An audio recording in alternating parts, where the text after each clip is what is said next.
All right, welcome again to Social Distillation, the submarine still of the internet, where we attempt to drop the bead and pour white lightning straight onto your brain. What are we talking about today, Samo? We've got more Gathering Storm. It is our Wheel of Time episode. Even though you didn't see the social episode come out yet, we're having internet difficulties. We're going to redo that one, hopefully after we're done here. Yeah. Although I do have a hard out right before 3. But if you notice, the internet's looking better. It's not because I got the new one yet, although that just arrived right before we got on here. But it's all of a sudden working well because we got the new one. But if you see over my shoulder, I hardwired myself in too. So that's hopefully going to help. That'll help. Yeah. All right, well, this, I'd said I was hoping we could get through a big chunk, but there's a lot going on in these chapters, especially chapter 15, which is a Rand chapter, and there's a lot of interesting stuff there. Um, I'm hoping we're gonna do chapter 14 through chapter 18 here. I was in the middle of chapter 19 when you dialed in, and I thought, and that made me think, you know what? It's probably for the best because that's a Tawan chapter followed immediately by a Matt chapter. So probably best to put those two together. Yeah. Um, and and so we'll get to that next time. We'll see how far we get through this. I got my notes up here, and we're on chapter 14, um, which is starts with Cadsuane's point of view. Actually, I think the whole thing is Cadsuane's point of view. Um, and I like the multiple things the chapter is doing here because it's the focus around the chapter is still Cadsuane trying to figure out how to deal with Simirhaj, of how do you break this woman? How do you get information out of this person? You know, is she's just been so far just sitting back and watching while others take a crack at it and then just thinking through and thinking through. But I love the framing of the chapter because she's with Cerilia and Baer, and so you get to see that interaction and also her thought process of how she thinks about Cerilia and why she respects her. Even though in her mind she thinks about how, and we see another kind of dig at the rigid tradition of the tower, and this woman can barely channel, and we're all about strength in our hierarchy, and yet this woman is far more capable of many Aes Sedai that I've ever known. And in fact, you see that because she actually let Cerilia into her confidence more so even than the Aes Sedai that have been traveling with her for a while, the ones that showed up with her when she first showed up way back in was that was that Lord of Chaos when she first showed up? It was like right at the end of a book, and I don't remember. No, because Lord of Chaos ends with Dumai's Wells. Man, when was that? Crown of When Swords, maybe? when Cadsuane shows up? Mm-hmm. Oh, she's there before they put him in the box. Oh, yeah. Yeah. So it's like the end of Fires of Heaven, maybe. Because when Now he she's gets not part of nabbed, yeah, she's not part of Rand's entourage yet, but right? she is in the mix because doesn't she have some confrontations with Baron early on? Yeah, and she's one of the ones that when Rand disappears, she's agitated and trying to figure out what's going on. Um, It Anywho, was Karuna and Bera, right? When she walks in first, because we get a perspective from one of them, and they're like, "Oh shit," yeah, pretty yeah, much. yeah. All right. So first note here is on page 228, right at the beginning of the chapter. This really jumped out at me. It's Baer talking, and they're grumbling about Althor not letting them torture Simirhaj to try and get answers out of her. Um, and they note, because it's kind of obvious to anyone who's watching, um, that he has a problem with harm coming to women. Um, and Bayer makes the comment, let's see, where is it? Um, to presume that women cannot bear pain as well as men. And she's she's indignant and basically speaking what they're all kind of thinking. But um to me, and I'm curious what you think, to me that's what you talk about a lot, which is cross-sex mind reading, and that showing that even though these are three of the wisest women we meet in this entire series, they still don't understand Rand, because it's not a matter of bearing pain. It's a matter of his pain. It's a matter of his feeling a failure to protect women. Yeah, I'm pretty sure there's some literature, so I kind of got my nerd cap on that. This is one of those misconceptions that's out there is women can tolerate pain more than men, and they always bring up childbirth. Well, they also forget to bring up that women are actually averse to sex because of childbirth, because it is so hard on their bodies. And there's a difference between taking pain voluntarily and taking pain because you have no option. They hit different. And by the time you get, 9.5, 10 months down the road, you're at a point where there's no option to taking the pain. So it hits different. So when they hook these guys up to these electrodes and say, we're going to make them feel like they're giving birth, well, the guy has the off switch anytime he wants. Of course, you're going to get a different result than the baby's either coming out or not. That's different. Look at people on the battlefield losing a leg. Oh, well, I was actually going to go more extreme than that. The climber who got his arm trapped under a And rock he cut it off with a pocket knife. and he cut it off with a pocket knife. Holy crap. Mm-hmm. Yeah, that.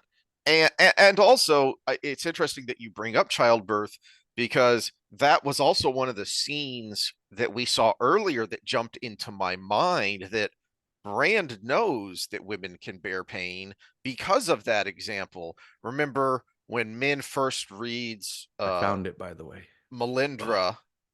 Okay. So it's I'm guessing from the title that it's not about the um pain tolerance, it's about the perception of pain, that we perceive the pain differently. Well, the gist of it is when it comes to voluntary, uh, basically toughness, you are gritting through the thing that you don't have to do, Mm. or you need to. The more you grit through, the longer you last. Men are better at it, and there's a very simple mechanism to that called testosterone. Testosterone levels and pain tolerance are directly linked. I think you've brought this up before, but I don't know how it is now because I haven't watched in forever. But there was a reason that in the early days of the women's division, there was, who was first, Rousey or Gina Carano, but they Who was absolutely, famous first? yeah, Carano. they absolutely dominated the women's division of mixed martial arts in a way that I don't think.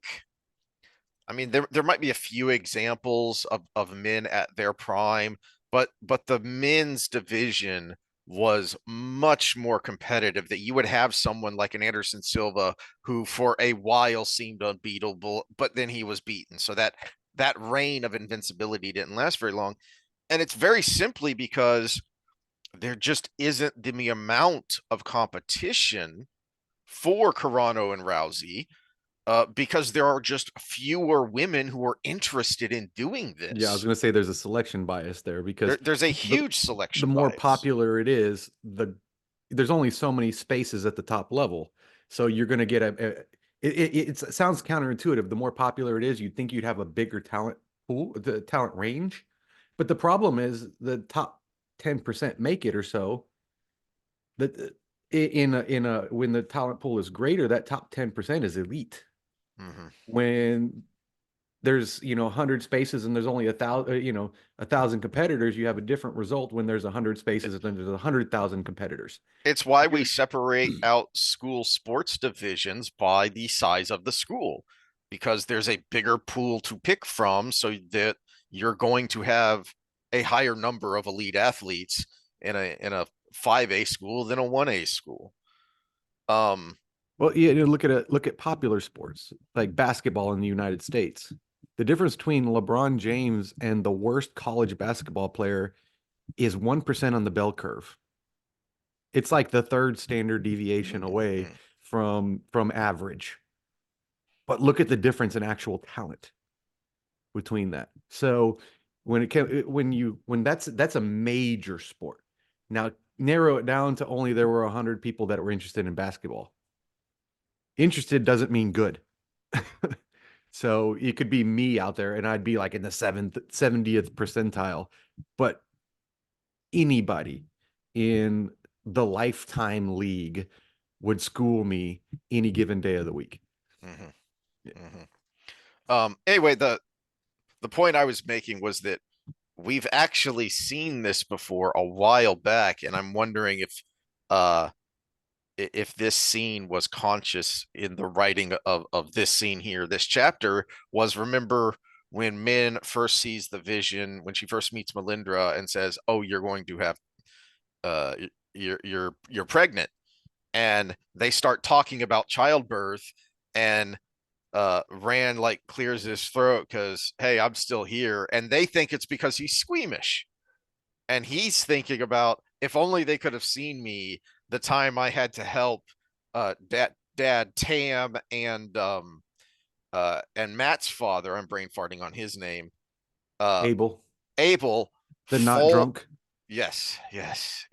Foal a mare who it was her first foal, and she was very skittish, and Rand got kicked and got several ribs broken. So he's sitting there covered in afterbirth with broken ribs. But hey, the foal is alive and kicking, and so he's no stranger to it. That wasn't what his objection is. He knew the the X's and O's, if you will, of that. That wasn't what his objection was. It was, why are you talking about this like I'm not even here? you know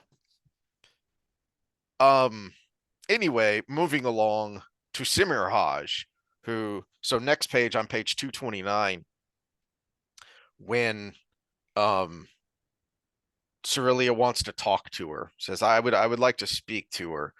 um and I find it interesting that immediately Simirhaj uh goes straight to the thing which cuts the Aiel the deepest, which is their honor, and not just honor in general, but where is it? Here, it's at the top of 229. This is Simirhaj talking. Ah, she said, Aiel, you were such good servants once. Tell me, how strongly does it bite knowing how you betrayed your oaths? Your ancestors would cry for punishment if they knew how many deaths lay at the hands of their descendants. So this isn't just honor in general. This is the thing which goes right to the very core of the Aiel, such that it broke them when Rand revealed this. And Simirhaj goes straight to it. She knows exactly. And then later on, she goes even deeper when she talks about, I wonder how much pain, what I would have to do to torture you to get one of you to dine on the flesh of a blacksmith. And Cadsuane is shocked, not at the grossness of what she just said, but that Simirhaj has already learned so much about the Aiel, and that is what concerns and discomforts Cadsuane, is how much Simirhaj has been able to learn about the world here and now, and Mhm. how little Cadsuane knows about her and the Forsaken and the Age of Legends. That knowledge gap is what disturbs her. Yeah, and that's a testament to the, we sometimes some of the characters in this whole series, we talked about the Aes Sedai sometimes, but the Forsaken do it too, is sometimes they're stumbling and bumbling around. But we have to remember they were the elite of the Mm-hmm. baddies. Mm-hmm. So she's only been free for, let's see, Ishii was first, and then we started seeing them trickle out. Agenor and Bethamel were the closest to the front. That's why they were so disfigured. And Semirhage obviously wasn't disfigured, so she had to have been closer to the back. And I would assume we kind of got them in order when it came to Rand Mm-hmm. having to deal with these people. So Semirhage, she's only been out for what, about 2 years? Maybe, yeah. And so she's been busy, but she's also been studying. So she's a quick study, apparently. Yeah. Uh, and so we got to keep remembering that they're very competent people, even though we see some stumbles and bumbles. But the stumble and bumbles were usually due to pride, not to ability. Samael was a victim of his own pride. Robin is my favorite example of it because he didn't use his strength. He was a massive dude with massive power in the power, and he played Little Dreams games. Mm-hmm. Um, Oh, all but I right. wanted to go back to Pain for a second. Okay. It's specific to this situation now, though. It's not a general thought. What gets me is when they make comments like that in their own head, they just witnessed him lose a hand Mm-hmm. and Mm-hmm. not miss a beat. That's a good point because the very next chapter is going to be a Rand chapter, and it's great. And I've got a ton of notes on it, so who knows how long this will take us. But I love that it starts with Rand's point of view, but then it shifts to Min's point of view, and so you're getting her thoughts on what she has to do to ignore the physical pain that Rand is constantly feeling. Mm-hmm. And we've talked about this in our other episodes, me as an example of what constant pain does to you, that it's not good that you become numb to it because you might not be thinking about it, but that doesn't mean your body isn't noticing it and isn't reacting to it. And it, Oh, and it yeah. it's warping you. I just watched, and hopefully none of us are anywhere near this. Anybody listening or whatever, if you are, please get some help. But I just got done listening to a 3 hour interview with Peter Attia and Stuart McGill. So the top Mm, longevity expert in the world and the top spine specialist in the world. There's no way you're not listening to that as a health expert in my mm, field. And he actually told some anecdotal stories in the interview of people who were told the pain is just in your head mm, and they became suicidal. And they're like, Dr. McGill, you are the only thing, you have 2 weeks or else it's pop. And he told the stories of how it's the laziness of doctors and how these people are committing suicide from this because the chronic pain is just, if you accept that it's going to be there forever, you've given up. And when you've given up, why not give up on everything? mm. And Rand is luckily this is where fate comes in handy because his whole save the world pressure is probably what's keeping him alive through all that pain. Yeah, yeah. Um there's something coming up here that in with Egwene as an example that I'll tease ahead because I remember I brought this up. I don't remember what exactly we were talking about, but I remember it annoyed you because this saying has been warped, which is embrace the suck. David And Goggins. yeah, and so when I first read that, it was in Lone Survivor, and I just brain farted on the guy's name. And what it really means, the point of it was Things in much outside of your control can really suck. Embrace that and get the job done. get My the problem job with done. Yeah, my problem with Goggins is he creates the suck for So himself. so in yeah, why am I brain farting on his name? Anyway, the guy who went through that, uh he spends the first part of his book talking about the way he made it through SEAL training is because in this small town in Texas where he grew up, there was a guy there who was a former Green Beret who had done numerous tours of duty in Vietnam. And helped um he helped him get ready, not just physically, but mentally, which is you're embracing, embrace the pain. It is the way the IEL say it. It's the same idea. It is that there are going to be these challenges along the way, and they really suck. But remember why you're doing it. So long as he talked about, in that hell week, being in buds, in that hell week where so many people drop out, he just had to keep reminding himself there is no way I am dropping out of this. Unless I physically break and someone has to carry me out, I am not dropping out of this, because that thing at the end is what I have been working for and thinking about for years. Which is the difference. And this is where someone like Goggins has trouble separating these things. Now, his overall message is good because Mm. people are too fluffy in this country. His overall message is good, but he's not separating the I am going to get through this because of the end goal. This is our Egwene versus Aviendha discussion from Mm-hmm, last time. mm-hmm. Egwene has a set goal with something on the other side of it, and she's embracing the suck. Buds is that. You're not a Navy SEAL unless you make it through Buds. But if you're going to go to Buds just to go through Buds, that's a different beast. That's just masochism. Yeah. That's a medical condition. That's a mental medical condition. And if anybody facilitates that, knowing that's the goal, they're a sadist. I'm sorry. Go back and look at our rants about CrossFit and Uncle Rabdo. Yeah, yeah, yeah. So if you have a clear goal on the other side and the suck is necessary for that, that's amazing. That's healthy. Mm-hmm. But if you're just going to the suck, yeah, no. There are minor versions of that. The ice bath is a good example. That is, but there is a goal on the other side because you do raise your testosterone, you get a dopamine hit, which is something that a lot of us in this day and age need. You get a dopamine hit from adversity, not from cocaine, all of those things. So there are many versions of that you can do. But if you're actually, say you get in an ice bath till you have frostbite, just to prove you could, now we've Yeah. gone too far. Yeah.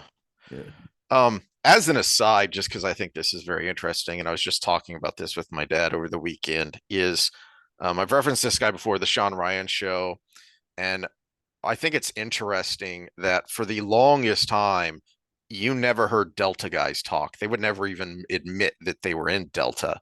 And I was watching an interview with one of these guys, and what was so interesting about the training now is that, well, first of all, how little they talk about it, compared to guys like Green Berets and SEALs and Rangers who will talk about the training they go through. But one of the things he would talk about is how different it was from Ranger school, or he was a Green Beret before he got invited to Delta, is that they would give you a task, but you never knew what the parameters were, or more importantly, what came next.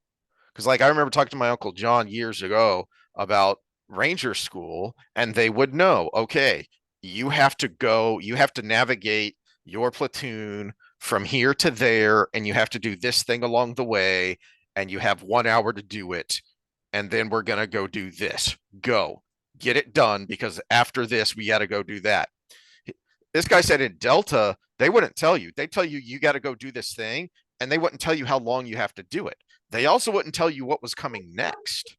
So you had no idea, okay, do I need to pace myself?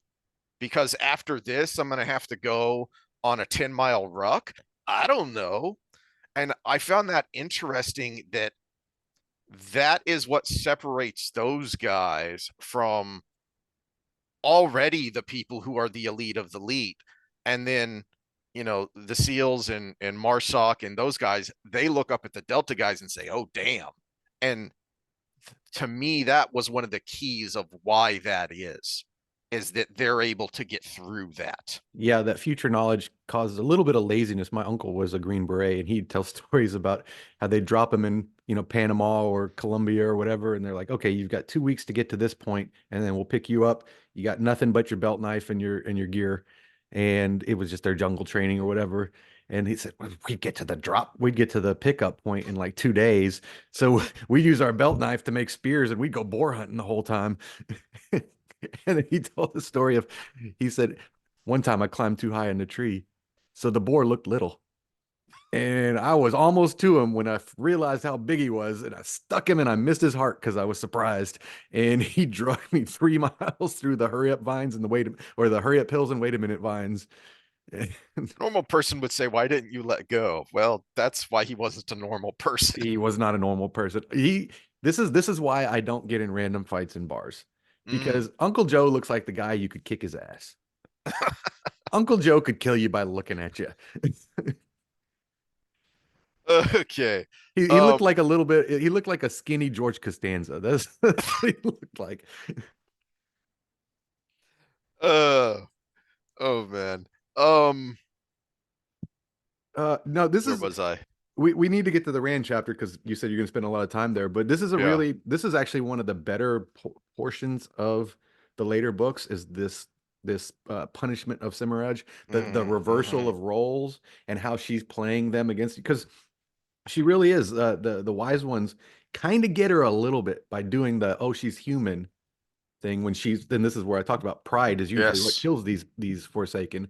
Pride kind of peeked through for a second, but that she gained control, and then she turned it right back on him, talking Mm-hmm. about, Mm-hmm. killing a blacksmith and eating his flesh. That's Yup. pretty morbid. Well, uh but one of the things I love about that is that down near the bottom on page 230 is, Cadsuane going through her head, though she did also have Simmerhaj's momentary look, that hint of anger displayed at Cerilia's comment.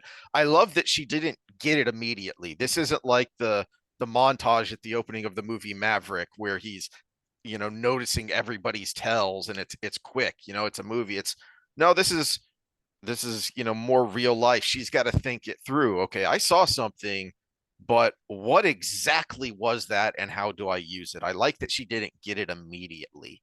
But then the other half of this paragraph is what's so interesting here. When you could control a person's anger, you could control their other emotions as well. That was why she had focused so hard on teaching Althor to rein in his temper. um so I love that short little paragraph. It's doing double duty there of it's showing you how smart Cadsuane is, but she's still a person. She didn't get it immediately, but it's also showing you what and why she's doing to and with Rand. Um, but then on the next page, you also get a bit of a character flaw. As great as Cadsuane is, she's not perfect. And because what I mean by that is, where is it? Okay, so right at the top of 231, Althor seemed almost eager for the last battle, or perhaps just resigned. To get there, he felt he had to force his way through the petty squabbles of people like a midnight traveler pushing through banks of snow to arrive at the inn. The problem was, Althor wasn't ready for the last battle. Cadsuane could feel it in the way he spoke, the way he acted, the way he regarded the world with that dark, nearly dazed expression. If the man he was now faced the Dark One to decide the fate of the world, Cadsuane feared for all people. What's great about that paragraph is it really shows you who Cadsuane is and why she's doing what she's doing, but it's also showing her glaring weakness. And in fact, you're going to get this great contrast a little bit later with a short chapter from Siuan's point of view, where Siuan, because she's been forcibly humbled, is having to think these things through. And she's thinking, did I spend too much time focusing on the Dragon Reborn? How much of the break in the tower is my fault for focusing so myopically on Althor? And that's what Cadsuane is doing here. because forcing his way through the petty squabbles, that's the key. That that's why he is the way he is. because the petty squabbles exist. Because they exist and they drive him bananas. It's what you said. Was it last time when you brought up that it's not anger, it's frustration? Yeah. Because frustration is what leads to anger. Mm-hmm. Yeah. Uh, the problem, the thing is, if he would just get back to his roots a little bit, which I think is kind of the point. He's from the Two Rivers. He's from Eamon's Field. He should know what stubbornness looks like. And the petty squabbles of the village, you know, elders or whatever. Well, it was usually because they sunk their heels in, and pushing further usually didn't fix it. You didn't fix Sen by saying you're just dumb. In fact, we get a moment where Perrin kind of fixes him in the end of book 4, when he's holding court, and Sen is there talking about all the people with their new roofing technologies and stuff. It's taking away business from him, and Perrin, instead of forcing him to change, just points out the fact that you've got more work than you can do. You're Oh, behind on your work. it's the opening of Lord of Chaos, and it's Fail. It, yeah. She's the one holding court because Perrin doesn't want to have to, hand down judgment on the people he grew up with, because he's still trying to learn how to do that. But she she handles that by guiding rather than pushing back. And to your point, Rand should see from personal experience. And he has a great mentor. He has, he wasn't sitting in on the council meetings, but he was around to see Tam dealing with Sin, and the way him and Alver dealt with it, and the way that the different ways they handled these situations that would crop up. So he has this mentor, and we've kind of lamented this before about it's something of a plot hole to me and a character flaw that it takes so dang long for anyone to say, hey, maybe we should go get Tam and bring him here so he can talk to Rand, Mm-hmm. because he is Yeah, but forgotten who he we could have been was. done in 10 books then. Yeah. Yeah. All right. That was the last thought I had on that. So let's get on to chapter 15.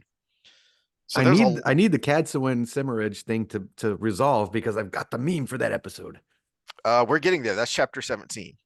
Oh, okay, so we get to do it on this one. Okay, so Yeah. Yeah. I already have we've already memed this episode. Okay. So there's a lot of interesting stuff going on here, because it's not entirely clear to me where Rand is exactly. I think we didn't talk about this when it happened, but there's something called a vacuole, which is basically like a pocket dimension that somehow exists outside of the pattern. Mm. It basically exists like in the space between the threads, or something like that is the way it's described. And they're horrifically dangerous. Yes. Yes. Always good to have a good Tom and Jerry meme. Um, because they can apparently somehow become detached and then pop. But I don't know where else this could be. But it also, I know he's a nihilist, but I find it odd that Ishii would spend so much time in one of these pocket dimensions, if that's what this is, because of the potential. It's got to be related to the area that they do skimming in, would be my guess. Because that seems to be like a space between. Yeah, that's Or possible. even what's behind the ways, because remember, if you fall in the ways, you fall forever. Yeah, that's a good point. So That it's got to be something in that kind of realm well, of reasoning. and the reason I bring this up is because on the first 2 pages here, 235 and and 236, you get a couple of different examples, one of which is that he thinks about Matt and Perrin and he realizes there are no visions. He can't even try and get those weird visions, those swirl of colors to come up when he thinks about him. And those visions have to somehow be tied to the pattern. And I suspect that um it's it's that connective tissue of the world of dreams that allows that to happen. So not only is this outside of the pattern, but it's outside of the world of dreams. So this is something different. Not only that, but then the other thing that happens here that he thinks about is that um he thinks about something and on 236, and usually that would make Lews Therin start ranting, and but this time there was silence. So Lews Therin's voice is not there. And you'd made the point before that those voices have to somehow be related to the world of dreams, because that's where the soul seems to go to wait to be spun out again. And somehow that fraying of the Dark One's taint is what leads to that insanity and that voice coming through. um Well, which makes a little sense because remember he is the Lord of the Grave too. So there is that connection with the previously dead you, mhm, mhm. which would also make you wonder if he determines where those threads go. Yeah. All right, now where was it? There was another thing here. Notes.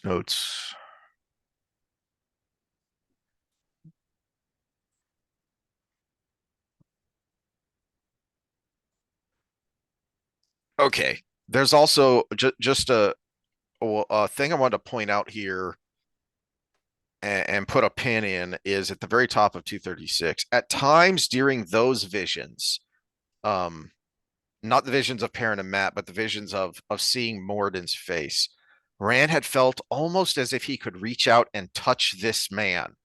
He'd been afraid of what would happen if he did. And I'm wondering, tiptoeing around the spoilers here, I'm wondering if that's a clue as to what happens at the very end of the series and how it happens, which I've never been able to figure out of how what happens. And I'm wondering if that is some kind of a clue that we need to keep in mind when we get there. Yeah, I'm not going to say what Yeah. for spoilers, but I'm sorry, it ends in an evil.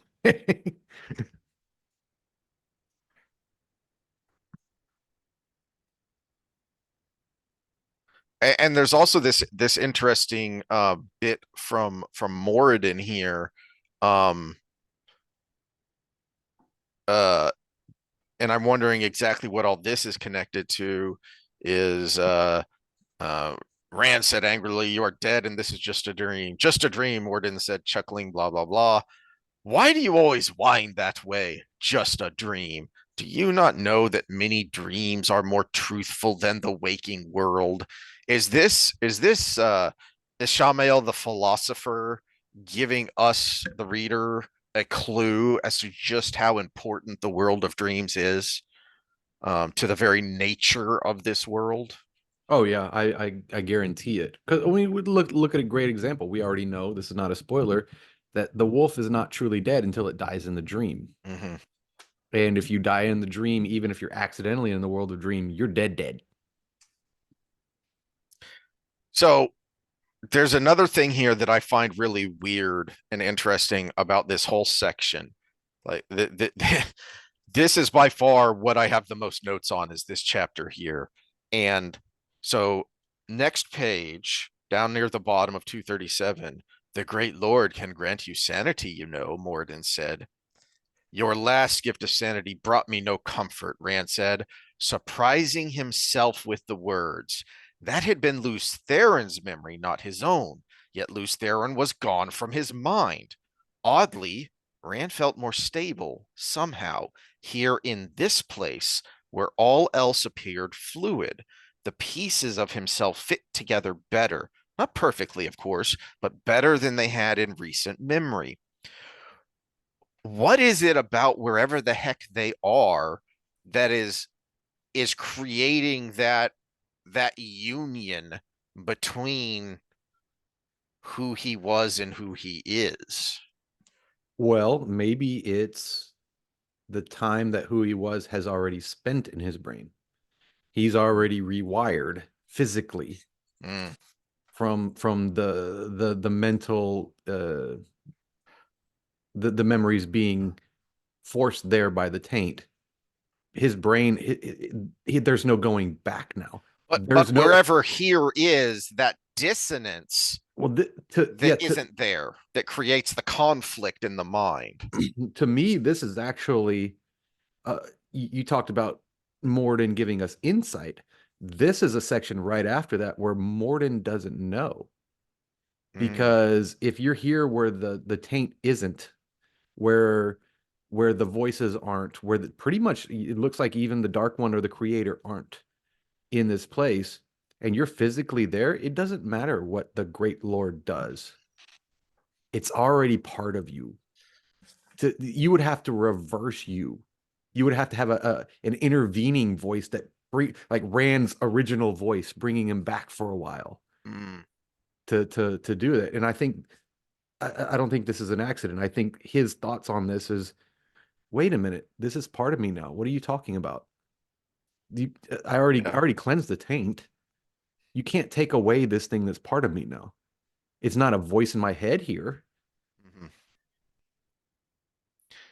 You know, the as you were talking, it just kind of suddenly dawned on me. I really think you're right about wherever this is, it is that nothingness of skimming, because that makes perfect sense for Ishamael the nihilist. The only thing I'll have to go back and look, and if anybody has it fresher on their memory, especially our new reader who's going through these books really fast. In Fires of Heaven, when Rand is chasing Asmodean through when they're Hmm. skimming, doesn't he see the black uh, rope, or is that only when they're in Rydian? Oh, that's a good question. I can't remember if he saw it while they were skimming or not. Yeah, that's a good question. We'll have to go back and take a look at that. But another Um, connection is obviously we don't have the Dark One or the Creator in this vacuole. What's the connection possibly with Balefire? mhm. Because that's the only thing that he admittedly right here says I can't, the Dark One cannot change. If this is something outside of the pattern.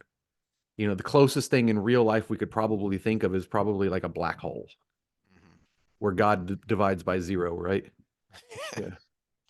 Um, all right, so page 238. My note here is just there's so much. This is a very, I mean, meaty page. There's a lot going on here. And um the one, I find it interesting that Moradin is also thinking out loud that, you know, he's uh uh I feel so tired, Morden continued, closing his eyes. Is that you or is it me? I could throttle Simmerhaj for what she did. And he's talking about the connection they have. Um, and he's kind of thinking out loud that he, for whatever reason, he seems to be more himself here than out in the world. Um, and Rand as well, the that that completeness of him, he goes even deeper into Luz Theron's mind, and he just does it naturally and unconsciously. Where is that what made you turn to his side? Rand asked. You were always so full of thoughts, Elan. Your logic destroyed you, didn't it? So he calls him by his original name, and knows him, and is able to verbally spar with him here. um but then trying to move us along here. Uh, I love that line about your logic destroyed, you didn't it? Because then the next page, we shift to Min's point of view and her digging through these books, desperately trying to find something, find what it is that Rand needs, find what it is that Herod Fell found so that she can help him, not just to save the world, but to save the man she loves. And so I love that juxtaposition there of going down the rabbit hole of logic, and it turned Elon a Shamael into a nihilist. And you see that there on 238 of his complaining about every time you win, it's not really a win because it just means the battle goes on. But when I win, when the Dark One wins, it's done. There's nothing. Um, and then the contrast with Which Min working her way through the to books. me as a nature philosopher, which is kind of what I consider myself more than physiologist or a psychologist or anything, is that's life. Mm-hmm. I won. I took the deer down and my family ate. That recycles again as soon as we're hungry again. This is how life works. It's all cyclical. You just keep winning or you die. And basically, this is a meta analysis of living. Mm-hmm. And Rand equals life, which means you just keep having to do it over and over again. And Elon, it's scary that his name's Elon, but Ishi, Moradin, all of those combinations are death. Mm-hmm. They want the final death. Um, yeah, I was just going to make this next comment. My next note here was mostly just as a joke, but what you just said there made me realize it's more than just an amusing moment. But all right, down at the very bottom of 239, Min's thinking about this connection, the bond that she has, that even though she's not an Aes Sedai, she's somehow able to bond him and feel. And this is where I referenced earlier. She's thinking about the physical pain and all that, but down at the bottom, um, she could mostly keep his emotions from overwhelming her, except when they were passionate. But what woman didn't want to be overwhelmed during those moments? Cancelled! How dare you? But so, yes, this is yet another reason why Jordan needs to be canceled, because that's a through line through a lot of the women and their relationships. But this is why she's not Elon. This is why she's not Moradin. Death is Shamael the nihilist. It's because it's not just pure logic. It's logic for a reason. It's the logic of trying to figure out the universe, but also that strong emotional, tangible connection to humanity. And so Rand is anchoring her every bit as much as she anchors Rand, which we talked about ad nauseum about why Min is so important to Rand and why she's such a great character for Rand. All right, let's pause for a second because the dog is going nuts and needs to go out. And then we're going to take a dive into fate and free will. So this might be interesting. Lovely. Okay, you wanted to jump to 241, but I got something with 240. The the note from Herod Fell that she's reading that we have in italics there. Belief and order give strength. Have to clear rubble before you can build. We'll explain when I see you next. Do not bring girl too pretty. Uh, nice little message. Uh, but it's funny because we're talking about the difference in chaos and order. And that's part of Rand's problem. He's trying to make everything fit into place. And I think Fell is trying to tell him, no, no, this is like a keto, man. You got to go with the flow here. And then you attack. Uh, and it's funny because I just listened to what people need to realize about Jordan Peterson is more than half of his guests are not political at all. Mm. And or even cultural. They're just scientists and stuff. And I just got the best explanation of fusion that I ever ever heard. And I finally like, oh, I kind of get it now. The difference between fusion and fission and why fusion would be so huge. And his guest was the first one on the team of the first people to actually have a net energy production from fusion. And the way he explained it was like, wow, no wonder it's so hard. Yeah. But the reason it's so hard, if you really break it down, is fusion is creating order in the universe, and fission is creating chaos in the universe. And chaos in a universe that goes by the second law of thermodynamics is easy. You just shoot a neutron in there and chain reaction and atomic bomb. Just does what it wants to It do, which just is does what it entropy. wants to do. Yeah. But he's like, that's why fusion is so safe because you got to kind of keep making it happen all the time. And realistically, it takes the gravitational pull of something as large as the sun plus the heat of the core of the sun to take two hydrogen molecules and make them into a helium, which is what's happening in the sun. And it still uh, maintains and keeps most of the energy created, which is amazing because think of how warm we get here. And that's the leavings, the stuff that escapes from the Mm-hmm. sun. The sun is trying to keep the energy. Speaking of the order of the universe, or lack thereof, depending on how you choose to look at it, there's this great moment right before Rand wakes up. Uh, so the middle of 241, she loved him.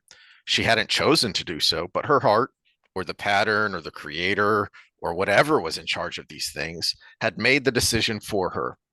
And now she wouldn't change her feelings if she could. If it meant danger, if it meant suffering the looks of men in the camp, if it meant sharing him with others. I I love that moment there of so much of the structure of the Wheel of Time is the Wheel of Time, is the pattern, is these threads, Tavern, all this stuff. And we're getting kind of more explicitly as we accelerate to the finale here, things that we have seen and talked about along the way, which is, and we just talked about last time, which was Rand saying the ordinary soldier has more freedom than I do. And what he's not getting is, no, you could run off too. Yeah, the pattern might chase you down, but you could do it. You just won't. In the same way that, the guy he was talking to said, I've known some borderlanders in my time and they wouldn't go. Yeah, but they could. Well, they could, but they wouldn't, because if they did, that guilt would chase them down the same way the pattern would chase you down. And so we're It's just getting a matter of delivery on what chases you down. In Rand's case, exactly. it would be the Forsaken because he is who he is. And, In the Borderlanders case, it would be that gnawing guilt. and this is why he needs Min, because Min gets this. It's, I don't care why I love you. It doesn't matter to me if it was total predestination or absolute free will. I don't care. I I love this love that I feel, and even if I could change it, I wouldn't change it. And and that's what she has to figure out, that she needs to teach Rand and then try and figure out how to teach him, is that very idea. And I think we've kind of talked about this, and that's why I liked the way you reframed the idea of free will, because if you say you don't have free will, there's this knee jerk, the hell I don't. But ultimately it kind of doesn't matter. It's a matter of, what are you going to do? What do What's a you matter of do? autonomy? Mm. Mm-hmm, Okay. The mm-hmm. universe is forcing me this way, but I'm doing this. Yeah, all the chemical processes in my brain, plus the experiences that manufactured all the things that happened might be why I made that decision, but no one else has that exact makeup of all of those things. So I'm still an autonomous being Yeah. until somebody else's influence forces you to do something. Mm-hmm. Someone puts a gun to your head and says, do this. Well, you've lost your autonomy at that point. Someone drugs you and you do something on their behalf. You've lost your autonomy. So it's like informed consent. You can't do it in certain situations because you can't consent. But as long as you can consent, it doesn't matter what processes in your brain do that, whether it's completely free and comes out of nowhere and it's spontaneous thought, or if it's because of everything that exists there, it's still you and it's still unique to you. Yeah, you make the same decision as somebody else, but it's for 100 million different reasons.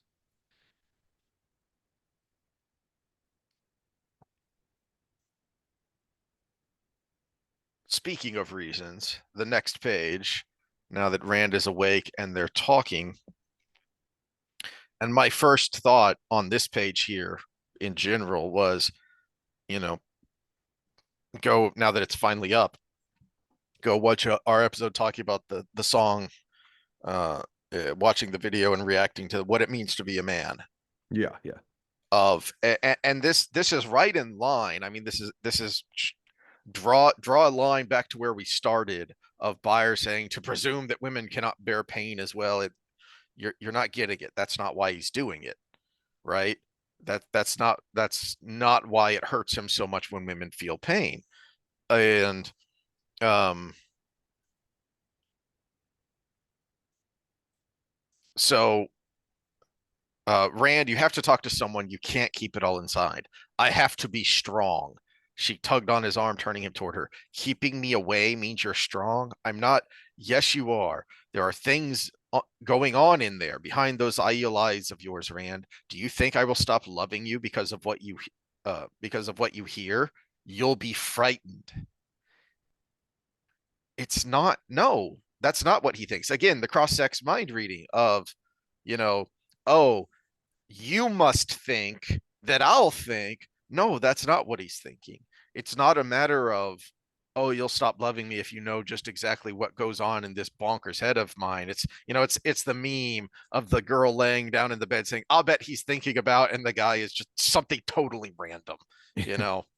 And that's not how the mind works. It's Oh, we used that one where he's probably thinking about Barrelane again. Oh, Aram is my fault. oh yeah. Yeah.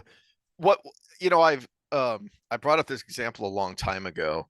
I don't even remember what the context was, but um, when our dog died, the a dog that we got when our daughter was born, so you know, he she had grown up with the kids, right? And so she had been part of the family for a long time. And it when we went to the vet to have her put down because she couldn't even stand up anymore. Um, and it wasn't that, you know, there's my wife bawling her eyes out. There's my son trying not to cry, but tears down his cheeks. And it wasn't that they were hurting. It was that I couldn't do anything about it. That's what hurt me. That's what hurt me so much.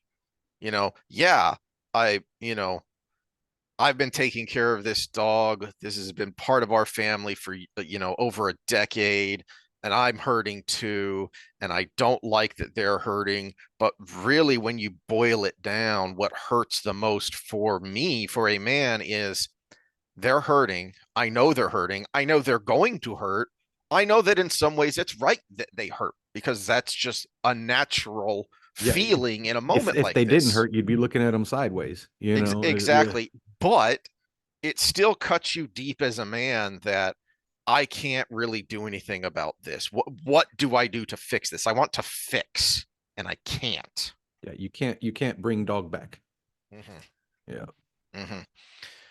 And that's that's what's going on in Rand's head. That's why he does what he does. But that's why it's so important that Min is finally pushing the issue, finally getting him. No, you gotta confide, not just because of the emotional necessity, but the the intellectual part of it as well. We need to talk this out, not just because of the feels, but because maybe we can actually find a resolution here, Well, which is ultimately what she's working on. and it's It's again a little bit of blindness that Rand has. Like I said, he should have known being from Eamon's Field about stubborn. Hmm. He's talking about the voice in his head that it turns out it's real, but he still thinks it's crazy. To the woman who sees the gosh darn pattern over people's heads. Yeah, yeah.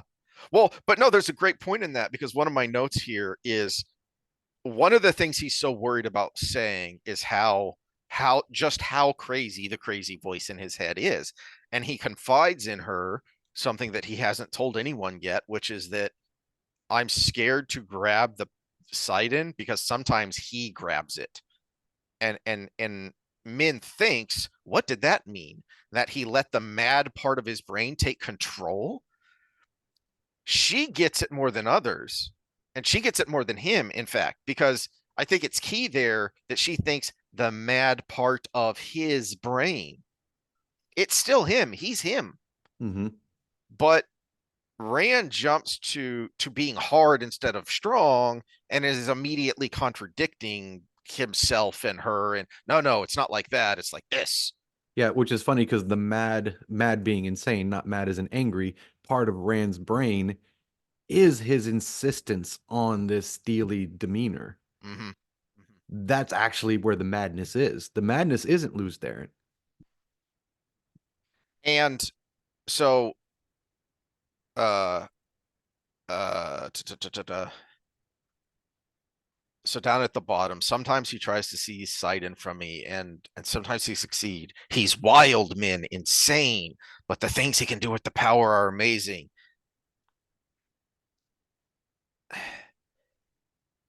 To me, one of the thoughts that jumped out about me, and I'm curious what you think, because this is more your wheelhouse. To me, that sounds like someone having a psychotic break. Because from the layperson's understanding, what is a psychotic break? Something so traumatic happens that you cannot deal with it. And so your mind breaks. It tries to separate you from reality in some way rather than dealing with this terrible thing. It's pretty complicated, especially if you're talking about schizophrenic schizoids. Because a lot of times where the bad things happen with the schizoid is when actually they have a moment of clarity. They're happy in their own little world, and then all of a sudden everything's real for a second, and it's horrible. And that's usually kind of the direction it goes. Mm-hmm. Uh, but there might be a point of acceptance there where Rand is in this thing where he's trying to deny, trying to deny, trying to deny, and then all of a sudden he accepts it as real, and he might be having that break at that point. But no, he's also talking from experience though. How can you not be in awe of the things that Lews Theron does with the power? But It's, then also be scared of that. And we're gonna get another parallel in a little bit when we get to a Perrin chapter because he's thinking about the wildness, the you know, I feel most alive when I'm in battle, and that terrifies me. And we've talked about that before, but there's a reason for that. That's your body trying to keep you alive by pumping you full of chemicals, right? But that's scary, especially for a thinking, kind person. So last night I couldn't sleep, and I have this bad habit of figuratively cutting myself. I've mentioned this before. One of my favorite shows ever was Avatar: The Last Airbender. I think it, along with Batman the Animated Series and Cowboy Bebop, transcend just being cartoons or animated shows, and they're just good TV, period. And for some inexplicable reason, somebody decided we needed a live action version, even though the animated version is fantastic. And I thought, well, I was shocked at how good One Piece was. It lived up to the hype that Drinker and Nerdrotic and other people had said, hey, this is really good. And I really liked it. My wife enjoyed it as well. Why not? Let's give it a chance. What it was interesting to me is that I was so mad at it, not because it was awful, like Cowboy Bebop was just straight up awful. It's just so bland. It's like eating plain oatmeal. But but there's this one moment in it, this one legitimately good scene where one of the best characters, Uncle Iroh, for anyone of you who knows, He's been captured, and he's this wise old man. He's this, you know, aged warrior. So he's seen stuff and he knows stuff. And this, this opposing nation, that this guy that has captured him and lost family members during these battles, and he's beating the crap out of him. And Iroh says to him, something along the lines of, war leads us to do things and pushes us to extremes, pushes us to places where we become something and we don't like what we see. And the guy says, is that your way of apologizing? He says, I'm not talking about me. It's his way of pointing out, you're accusing me of being this awful person, and here I am in chains, and you're beating the crap out of me. War has taken you to this place, and you don't like what you've seen of yourself, and so you're pointing it all on me. You're putting it all on me. And to me, that's what Rand has been doing, and is basically explaining here is, I don't like that I'm the dragon. I've never liked that I'm the dragon. So all of this terribleness, it's either the Dark One's fault or the Forsaken's fault, or when it comes from me, it's Lews Therin. Not seeing, not accepting that is a part of me. He's me. But I can't accept that. And I won't accept that. And that's why I'm acting the way I'm acting, which is the giant asshole sometimes. The giantest of assholes. The giantest of assholes. Yeah. And any other thoughts on that before I jump to the end of this chapter? No, no, go ahead, because I just noticed again who the end of the chapter was, Yep. and we've got our other stubborn-headed Mm-hmm. Mm-hmm. Aiel person here. And we have this time Amos who's talking to her, and um giving her wisdom. And the reason it's wisdom is because it works on multiple levels. She's saying more than one thing at once when she says, where is it?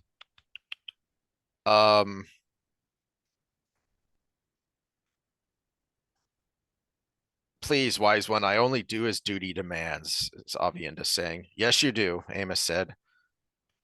And also you do not.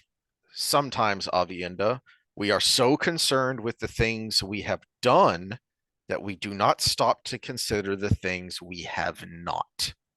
That is as blatant a clue as has been given yet to Aviendha about what is going on here.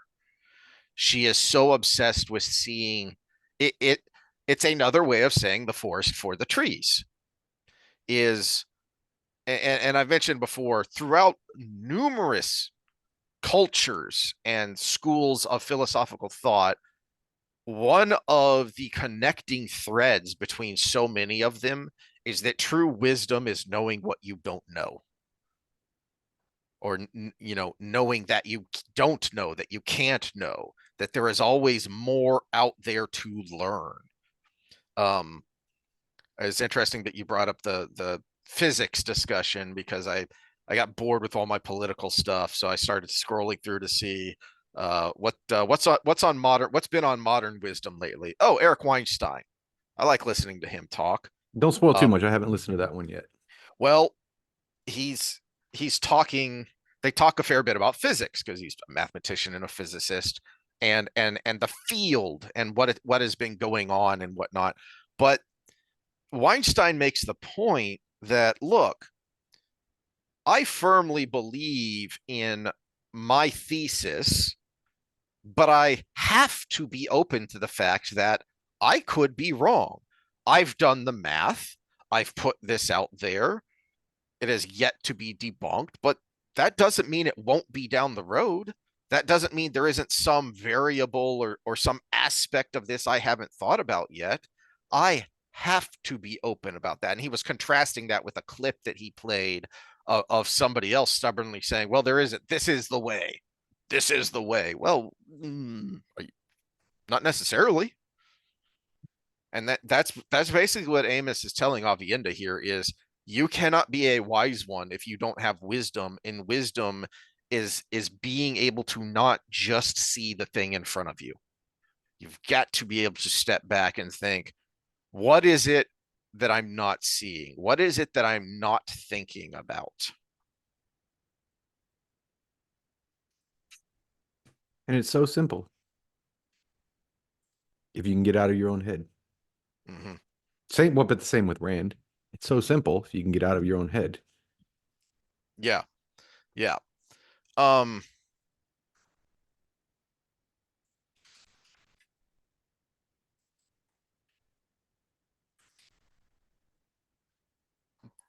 Speaking of which, so chapter 16, we jump back to the White Tower in Egwene.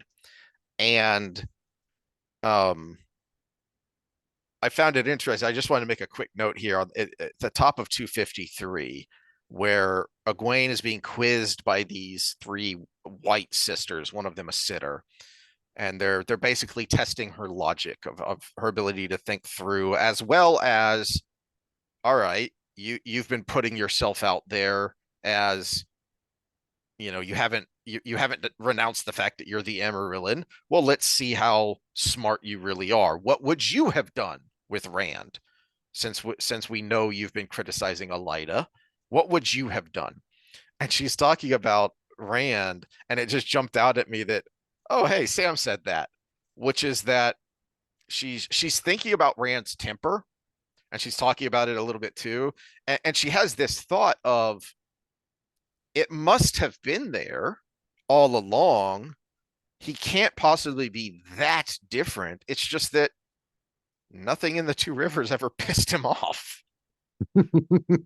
There was nothing to frustrate him to the extreme like happens here, which you which know? he says out loud. If I was tending sheep, in this, it would be different, but Mm-hmm. I'm not. I'm doing this other big thing. Yeah. Yeah. And it's again, I mentioned this last time of kind of keeping an eye on Egwene's evolving attitude. She's still kind of a little witch when it comes to Rand and the way she thinks about him and the way she treats him. But there is a bit of an evolution happening here. And I think this is a major part of it, is this the beginning of this chapter when she's having this discussion with the whites about what kind of a man Rand is. And because of that, how I would have dealt with him in this situation. Yeah. Well, and a lot of the times that the women call him stupid are times where we see the best of Rand. Rand Mm, is an emperor. He doesn't want to send hundreds of thousands of people to their deaths. So that's why he goes head first against Samael in Shadar Logoth. mm, That's why he goes head first against Robin behind enemy lines. That's why he does these things, because he doesn't want to send armies to die for him. mhm. Yeah, yeah. Well, we pointed that out way back in it was a Crown of Swords when he's trying to bait Samael with that Mhm. army on his Yeah, border. most of his big army movements at that point in his development were distractions. Yeah. And I can't remember. I think it's Fedwin who says we can still save the army. And you see that moment where Rand is still Rand because yeah, that's his thinking too, is we can still save the army. We can still keep these random soldiers who don't have the power and the freedom that we have because of our ability to channel, and they're just getting slaughtered. So he's still there. Rand is still there, and I think you're seeing an evolution here of building to when Rand in the next book, Rand and Egwene finally confront each other as equal-ish, and you see how that plays out. And I think it plays out the way it plays out because of this thinking out loud, but also I said last time, I think a big part of what is happening to Egwene while she is in the White Tower, having to deal with all this crap, is I don't know that she ever consciously realizes it, but she's walking a mile. She's walking 10 miles in Rand's shoes. because how often, you know, and this chapter especially, this chapter is literally where it comes to a head, because this is the chapter where it ends with her confrontation with Elida. And so much of what is driving her nuts here is, why the hell are you people so concerned with these petty Aja politics? Look outside at what is going on. But unlike Rand, she also understands those petty things are real to these people. Yes, it's driving me crazy, but she's different than Rand, because Rand is in a position where when it frustrates him, he can lash out with his temper. What makes Egwene different is that she's in a position where she literally can't. She will get smacked down if she lashes out with her temper. She has to keep herself in check. And that's where she is evolving quicker than Rand, because she has to. She's being forced. Um, and you see that through this. Let's see.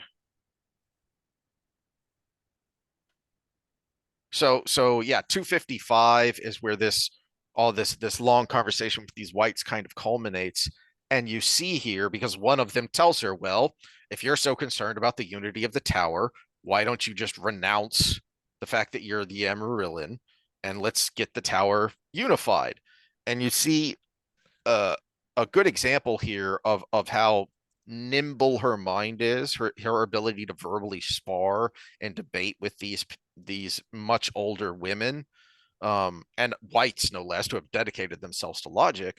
But also, she has the ability to balance her station, which is the Amarillan seat, with the reality of her situation, which is she's a novice, quote unquote, who's so doused with fork root she can barely light a candle. So she has to she has to she again, she's being forced to balance in a way that Rand has never been forced to do, which is why he's never learned how to do it.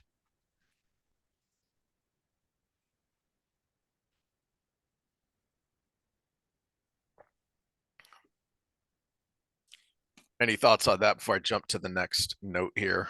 No, go ahead and jump. All right, so 259. All right, so the situation has changed, and Elida has decided no more lessons. You don't need them anyway, and you're still being stubborn. So now, from dusk till dawn, 15 hours a day, it is going to be chores, chores, chores, and difficult ones at that. Okay. And it's not the work that annoys Egwene, obviously, which is why she can at times be cool. It's the crap. This is interfering with my plan. Mm-hmm. I was making progress here. I can't do that if all I'm doing is chores. If I can't meet with sisters and sitters, I can't keep doing what I've been doing. Doesn't she know the power of Loras though? She's well, this is where she finds that out, where Laura says, "Here, I'll help you escape." And she goes, "Who are you?" That one, when you want to, this giant morbidly obese, you know, chef, when you want to, you can move silently. And she actually sneaks up on Egwene and kind of scares her a little bit. But then you have a hidey hole here in one of your pantries, and you have a way to sneak me out, and you know people enough to be able to get me across the river and out of who are you? And I love that we never really find out. Well, so this is one of the more lesser known, because it's only in my mind, I think, Loras is Masana. She Yeah, moves yeah, that yeah, yeah, lightly because that's not her real body. yeah. That was it wasn't a highly regarded theory, but I do remember it being around. The main reason was Laris had been around for way too long for that to be Masana. And of course, the rebuttal was, well, Masana just disposed of her and took her place. Mm-hmm. But no, the thing about page 259 here that I wanted to point out, and the reason I like it, is she's trying to figure out, okay, what do I do now? I can't keep doing what I was doing. So do I start curtsying? Do I start curtsying the sisters? And she has this moment down at the bottom of 259. No, she thought, no, that would not be the end of it. I'd lose the moment I gave that first curtsy. Giving in would prove to Elida that Egwene could be broken.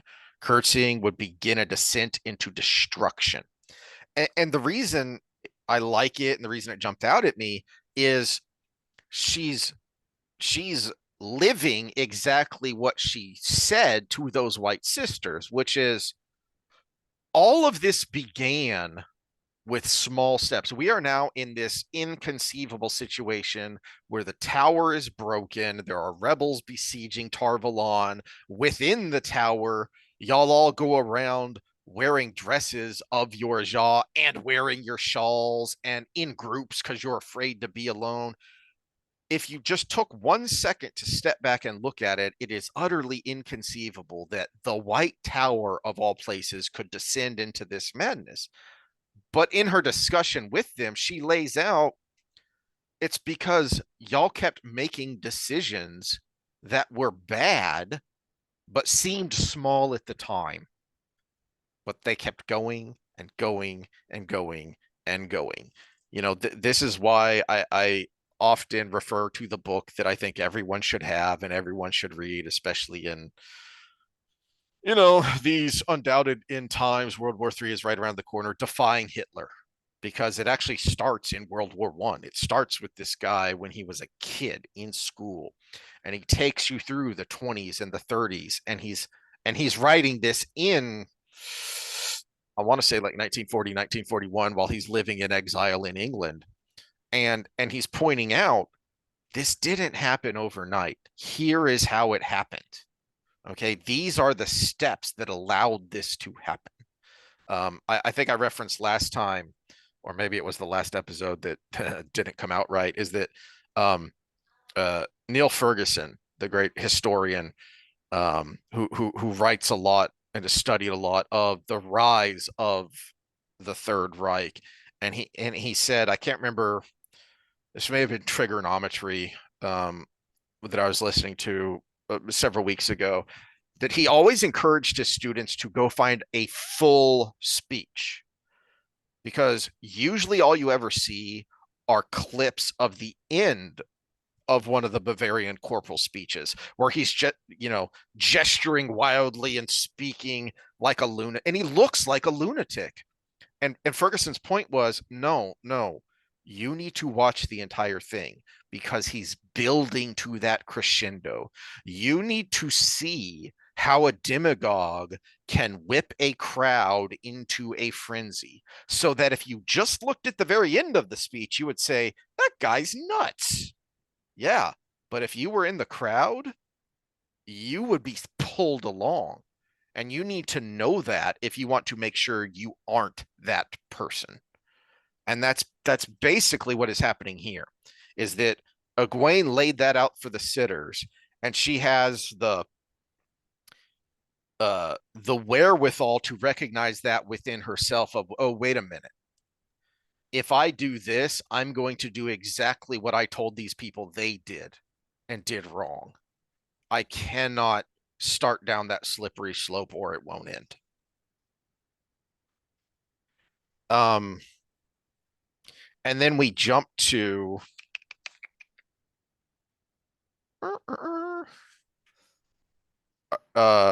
just jump forward a page even before we get to Elida. Oh, Because that's where I was. yeah, no, but I want to start in the kitchens where she's cleaning out the fireplaces, because the whole reason that she's able to do what she does at the very end of this chapter, I think, is here while she's scrubbing out the fireplace. And this is what I teased earlier, so we don't need to go too much into it. You contrast this with Rand's temper and your point about frustration. Frustration after frustration after frustration builds and builds until Rand boils over, like you know, if you've ever been bored while working at a fast food restaurant and thrown ice into a deep fryer, Um, um, don't do that, by the way.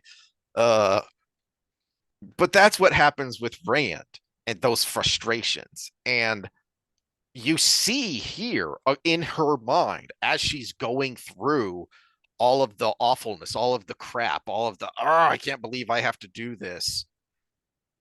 And yet Egwene is able to keep that in check. And I think it's more than just that she can't do anything about it, whereas Rand is an emperor and he can do so, he can act out because no one's going to stop him.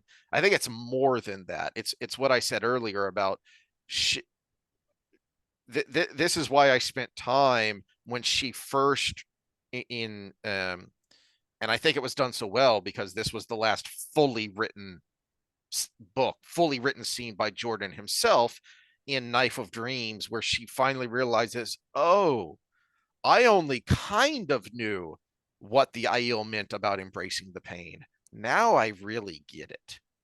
And so she was embracing the suck in, not in full bro fashion, but in semi bro fashion. Okay, that she thought she got it. And yeah, this is cool. Embrace the suck, but she didn't really get it. And when she finally understands it, there's a switch that flips there. And okay, I can not only can I handle this, but I can triumph in spite of this because I know what really matters. And Well, it's an so, important point of too that suck takes many forms. mhm, It's not just physical pain. And again, to go back to the my problems with certain messaging is sometimes the suck is taking a step back. And a lot of these fitness influencers that are like, get out there and embrace the pain. Pain is weakness leaving the body. I want to say, can you take a step back from that and do what's right for your body? mm. Or are you addicted to the pain? Yeah, you've talked about that when you've talked about in the macro sense, Mm. programming is that you have built in sections of recovery. Yeah, but you have built-in sections of challenge, and then you have a lot of monotony in between. That's the suck that you've got to learn to embrace. Do I have Yeah. the discipline to do this every day? Do I have the discipline to push back past comfortable? But also, do I have the discipline to notice when I'm doing something that's over the top? Mhm. And you see that page 263. I love this scene because it's so cool that, we've seen Laris here and there come and go, and we've seen her, do some cool things. And I love that she's just one of these background characters that every once in a while jumps to the foreground. And it's so great because Jordan was so good at creating real human beings in this fictional world. And I love her reasoning when Egwene says, "Why the heck are you doing this?" And I won't be a party to the breaking of a girl's spirit, Lara said sternly. Those beatings are shameful. Fool, I said I've served loyally these years I have, but now they've told me what they're working on, blah, blah, blah, blah, blah. Well, I can see when a girl has moved away from being instructed and into being beaten down. I I love the contrast there between what Laris is saying and what Egwene has come to realize because Laris isn't wrong. Because if for most people, most of the time, that would be embracing the suck, and you would, have a meeting with Uncle Rabdo, right? Mm-hmm. But Egwene has come to understand that all of these daily battles that she's had to go through, it's all part of a bigger war. And I'm going to win some, I'm going to lose some. Sometimes there's going to be a draw. Sometimes, as she found when she would go to certain sitters, sometimes there's not even going to be a fight. I'm going to show up thinking, we're going to duke it out. And then I'm going to get stood up and I'm just going to be, well, oh, well, that was a waste of time. But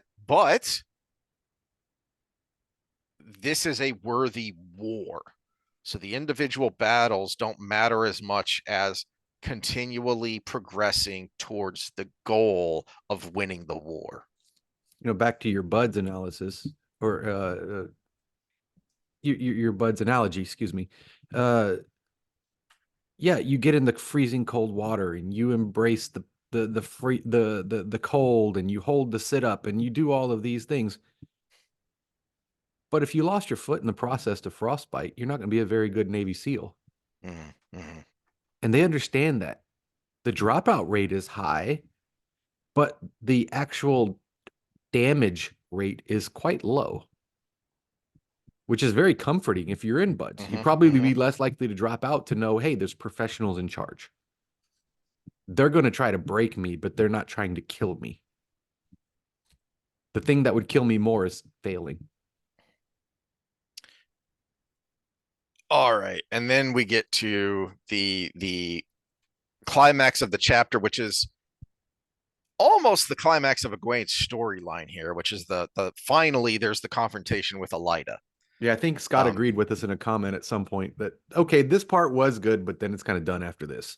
Yeah. We are going to get more later, but for the sake of spoilers, we won't go into that. But just looking here at what seems to be the climax, because she gets beaten down and told, "I'm going to throw you in the dungeons and I'm going to execute you," is where the chapter ends.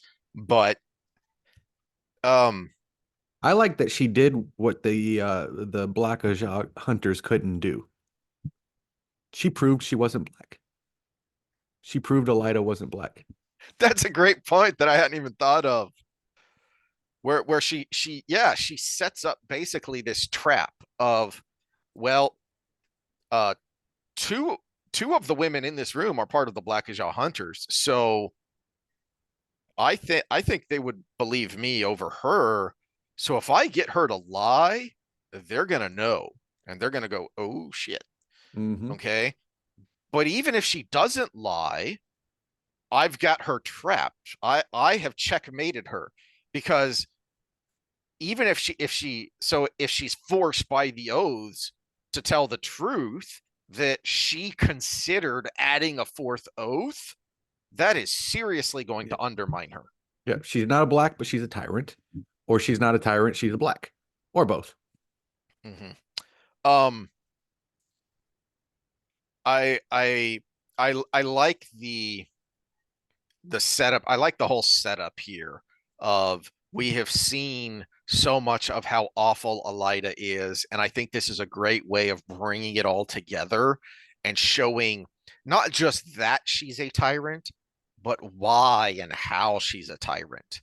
That she she continually insults these women who she's supposed to be leading. And I also love Egwene's thought, throughout this, as she's sitting here watching this going on, and when she realizes sometimes she insults them on purpose, and sometimes she just does it habitually. It's an unconscious insult.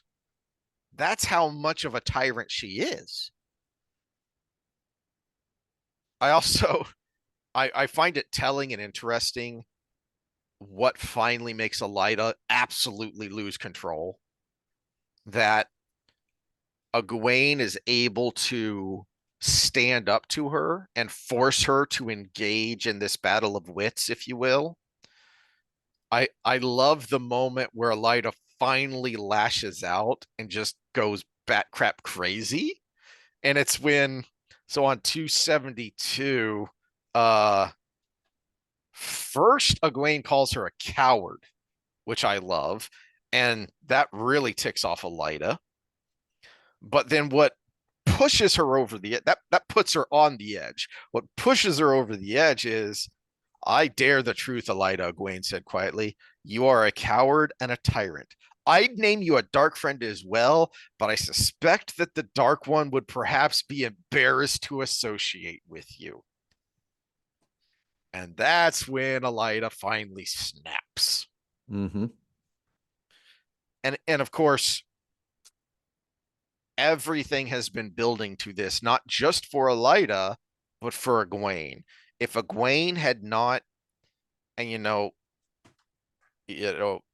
kudos to Sanderson for writing this chapter and this scene so well, But of course, he was working off an incredible foundation, because if it weren't for that moment in Knife of Dreams that Jordan wrote so well to really make you understand what it means to embrace the pain through through Egwene's eyes, through her mind. So not only you, the reader, understand, but you understand that Egwene understands. And so it's no contrivance whatsoever. It's not a contrivance. It's not simple. It's not simplistic, but it's a great moment when Elida turns, and all the sitters turn and look at Egwene and gasp, audibly gasp, because she's just standing there taking it without uttering the slightest scream, without saying a word, without buckling under the. She's literally bleeding. She's being beaten so bad.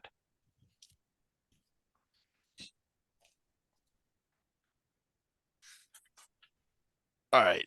Any final thoughts before we jump to chapter 17, which is where we finally get to the great Tom and Jerry meme? No thoughts on 16.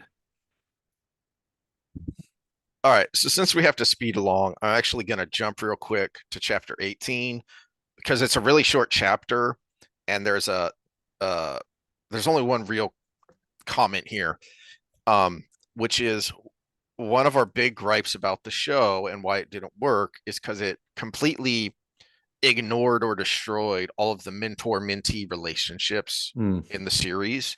And you see from Siuan's perspective, besides just You mean there was no Egwene's, mentoring and I'm a hero of the horn? yeah, besides just Egwene's own internal, personality, fortitude, and all that, she had a great teacher in Siuan. Well, in And the one, last chapter, it explicitly says inside she blessed yeah, Siuan for her yep, tutoring. yep. Well, but one of the reasons Siuan is so effective now, especially, is because something I referenced already, which is her her humility, humility that was forced upon her, granted, but plenty of people have in this series have been forcibly humbled and yet refuse to see it or refuse to change. Well, the And best kind of humility, the humility of having a negative life event and realizing that's my fault. mhm, yes, so the chapter starts with Siuan in self-reflection about how much of this mess is my fault.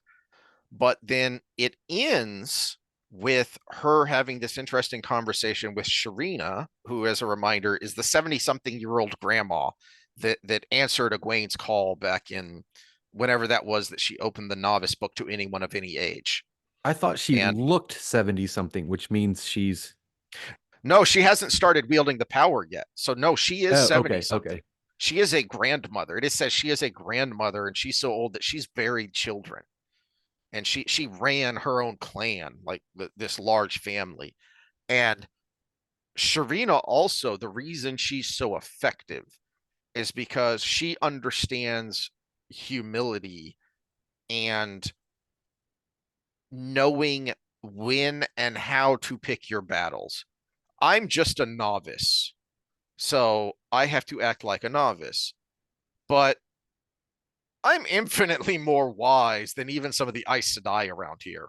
And Siuan is thinking of this, that she's had so much lived experience that even 150-year-old Aes Sedai aren't as wise as Sharina is. Well, because they understand humility and how to use it, which is why what that chapter is all about, and it's pretty quick there. Speaking of humility, Well, back to chapter 7. Okay, go ahead. I had a moment in school, and this is it's going to sound like a humble brag, but promise you it's not.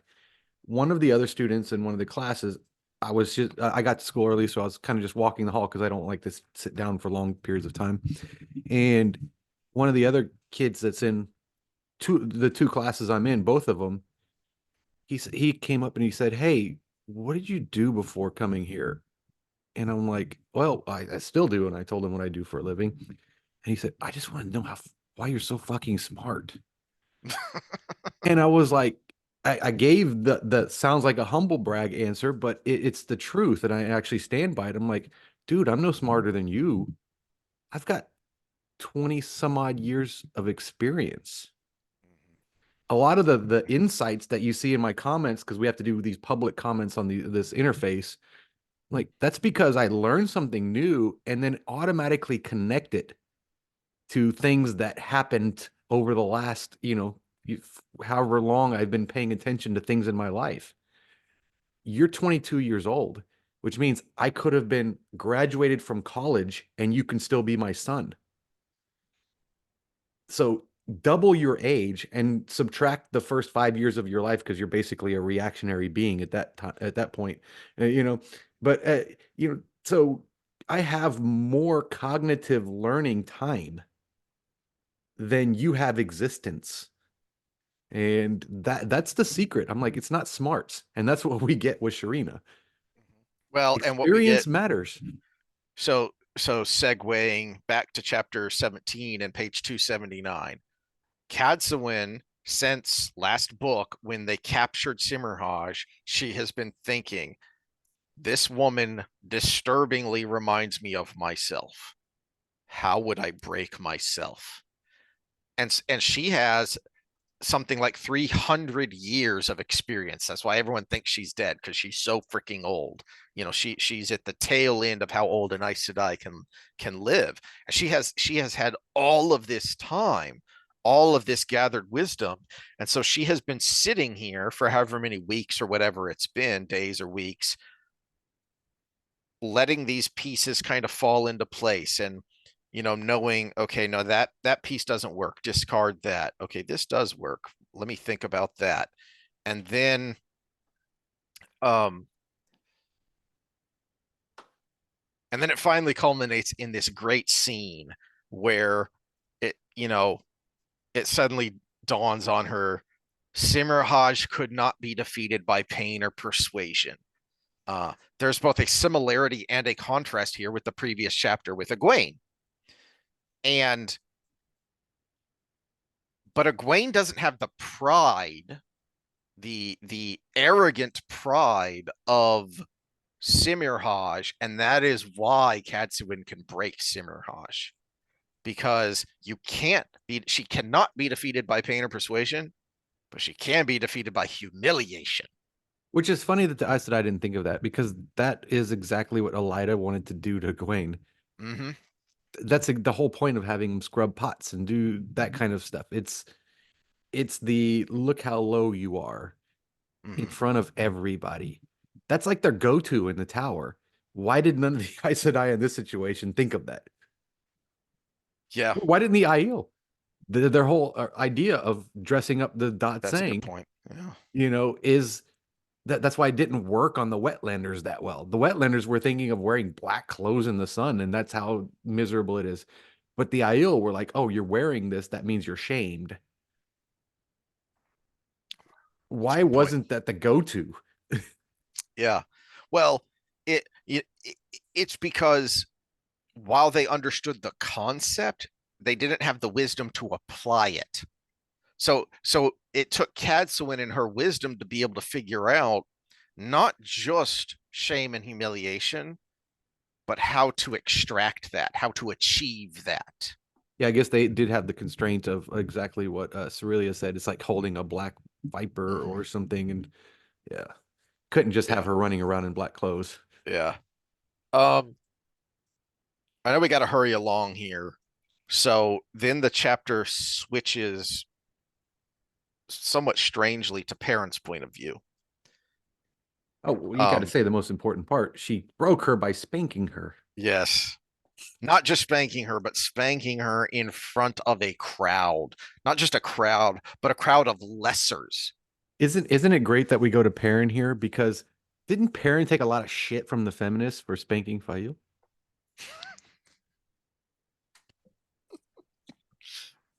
And Uh, now we're getting, oh, this is the best, most appropriate way to get behavior change from a female. I mean, Hmm. It's that old Well, 1950s thing that goes around now, and it's like the puts the girl over his lap and starts spanking her, and then the kid goes, "Daddy's spanking her because he loves her and wants her to be a better person." uh-oh. Oh, Uh, um, oh, the 50s. Might have even been before that. It was like Technicolor or whatever. the only thing that really jumped out at me about this, so page 280 and page 283 are the moments that really kind of jump out at me, and it was that all of this was there.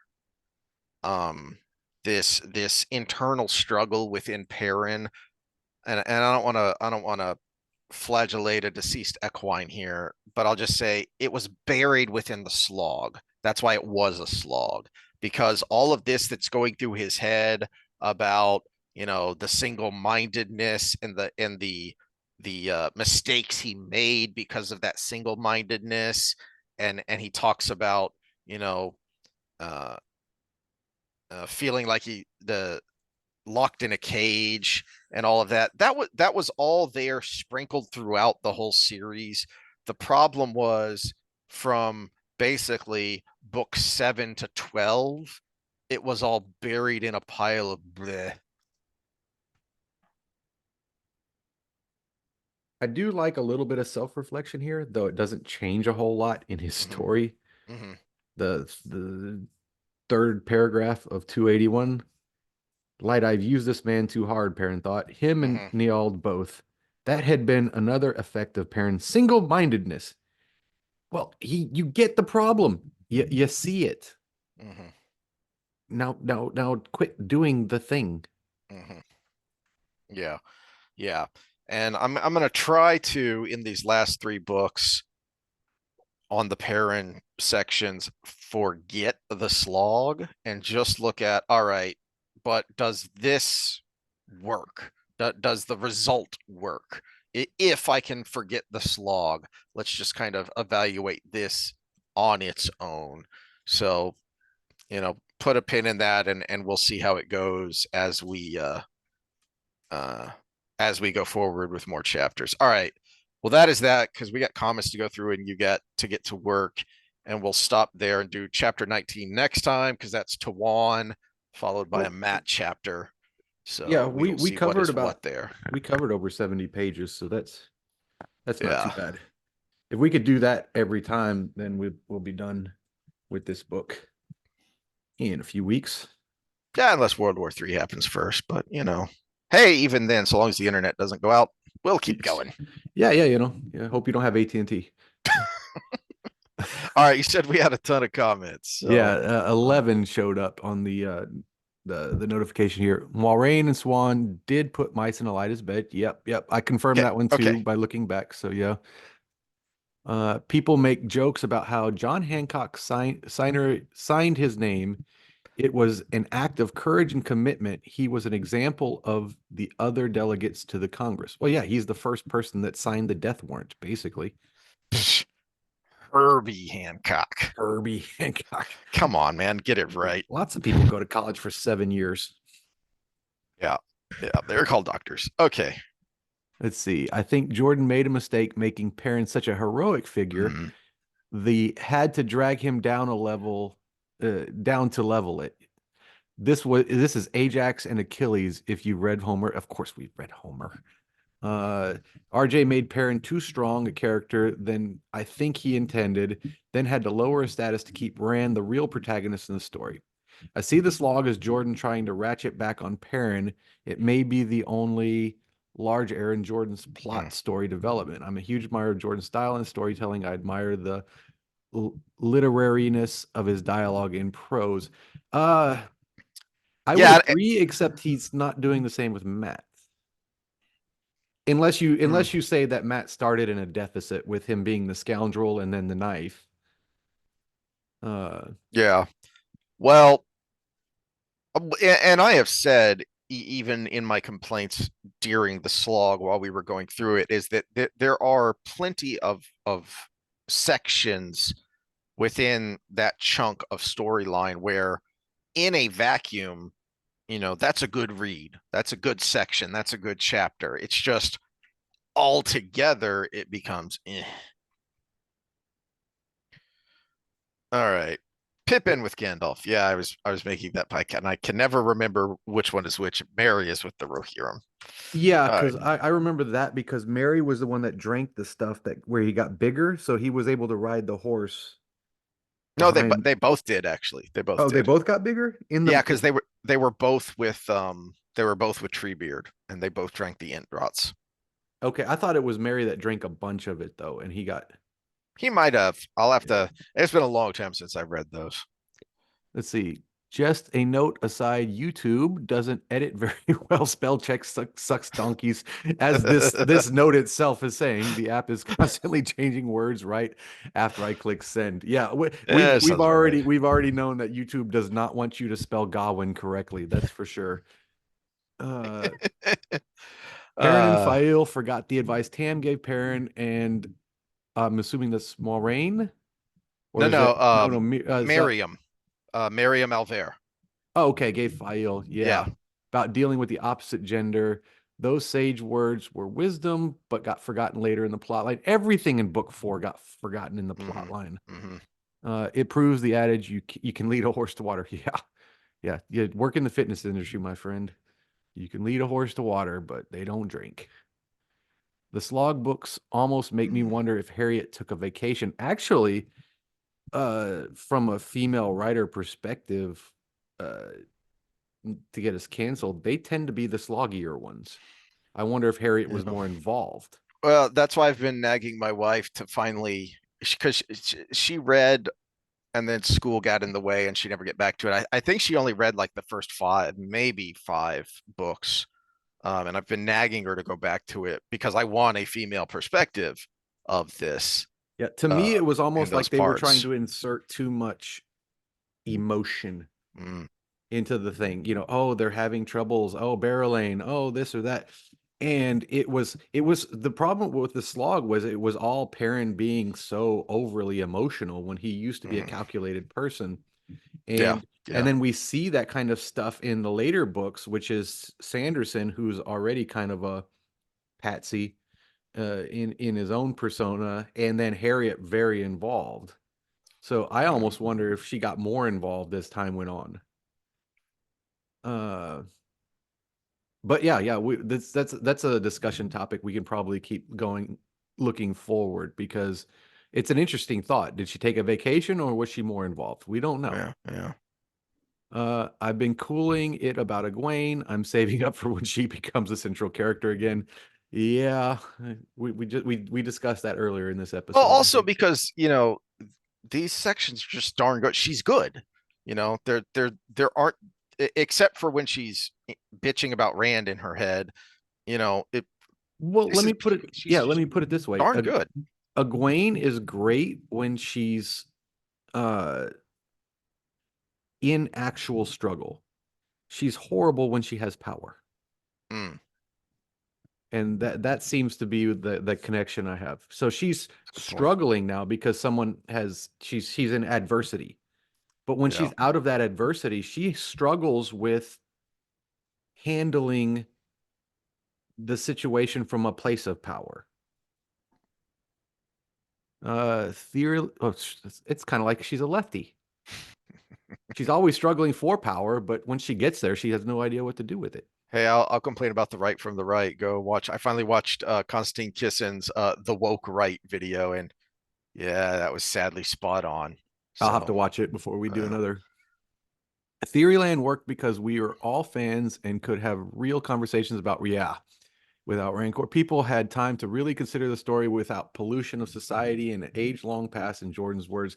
Yeah, mhm. that was a good day and age because the internet was new and it wasn't a it place of yeah, hate at the time. And Theoryland was basically an extension of those dorm uh room, not dorm room, what was the central room where everybody would gather and we would just sit yeah. and The nerd it the up and downstairs lobby is we would yeah, all the just sit lobby. around, Yeah. and that is what this is how social media ruined the internet because in the early days of the internet, those connections were either emails, letters that were just sent faster, or um longer form discussion, the various forums and boards that you would post on and you would reply. And so Well, and there I wasn't think the there's a immediacy. generational gap here too, because we have a couple generations now of growing up with the internet where back in theory land, these were people that were used to having face-to-face conversations Mm, talking mm, online. mhm, Now mhm. we have a whole couple generations of people who have realized I'm anonymous online and I Yeah, can be an that's a good point. asshole. Yeah. Where people were still commenting with the idea of I would get punched in the face if I said this out loud and it was too assholey. Reminds me of Mel Gibson's character from the chapel in the chapel in the film We Were Soldiers. I don't remember what comment we were talking about. You brought up, I think, We Were Soldiers. Yeah, I did. But you also brought that up today too. Was that the guy you were trying to think of the name? No, no, I mentioned Lone Survivor, Oh, which I'm okay. still brain farting on the name. And isn't it Um, odd the side characters that Gawain meets are more interesting than he himself is? Yeah, we talked about this one was a little forced, but Slate was actually kind of cool. Uh, yeah, I don't know. I still we had the debate a while ago. Are we supposed to hate Gawain? And I'm really leaning towards yeah, we are. He, we have rise, fall, redemption stories. We have uh just hero arcs. We have all of these different things. He might be that just a fall. you know, something that just jumped into my head while you were talking about that is actually, you know what?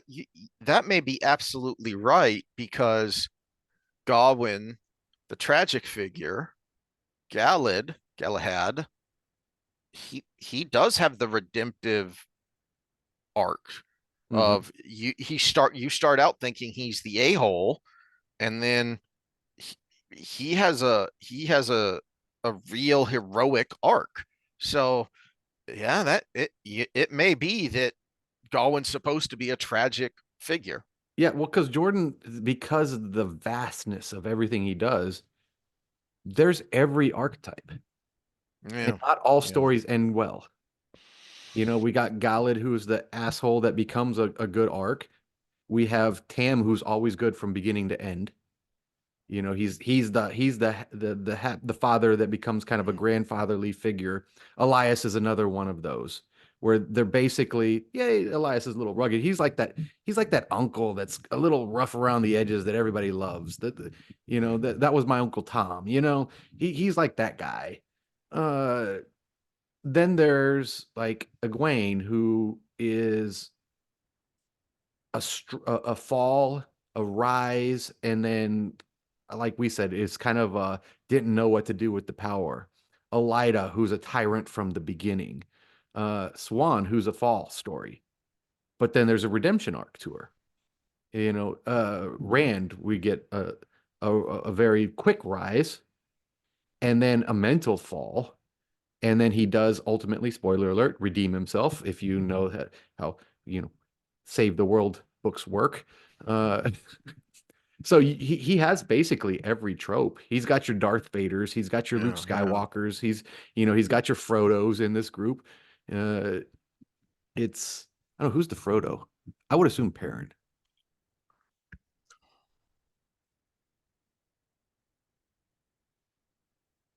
Yeah, and I think what's sad is that the way he starts out, Paird's is supposed to be the Sam.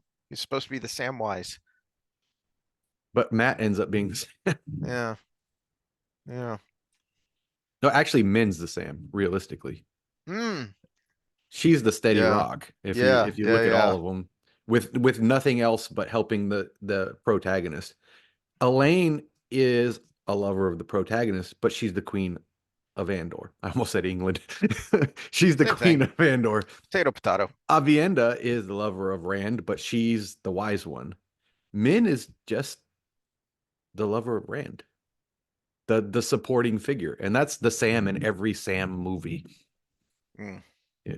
There's Frodo Sam. There's Sam in Game of Thrones. I've never watched it, but I heard there's character Sam in Supernatural that's the same. Uh, That's what my lady clients tell me that I just know that lots of people love Supernatural, but it's one of those that it takes you a while to get into. Okay, well, I don't have that kind of time, so every once in a while I'm just bored, so I'm going through Netflix or whatever, and I'm like, what am I gonna watch? And that pops up, and every time because so many people have told me things about it that are good, but then the cover of it just screams Twilight to me, and I can't click on it. I'm just like, well, maybe I'll no. It's just too no, no, Twilight. Let no. me find a Yeah, documentary. yeah.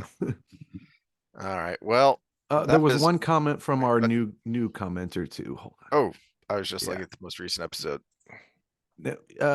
So ideals are isomorphic says finished Path of Daggers yesterday. Ooh. I liked it more than Crown of Swords. Yeah, remember last time they commented, they just finished Fires of Heaven, I think. Hmm. So Moving right along. getting through this quick. So you'll be to the episodes where we actually shout out to you here soon. Uh finished Path of Daggers yesterday.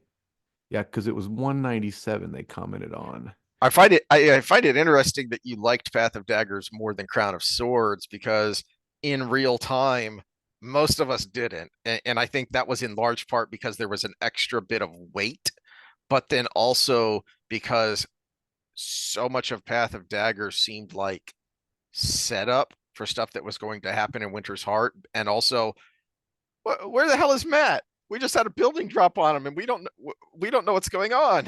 Yeah, but I would love when you get to this episode, comment on this comment about you. You seem to love Taim. You loved Path of Daggers, and you were out of the Ibu Darshlag, and you seem to really love the dynamic that's Rand going mad.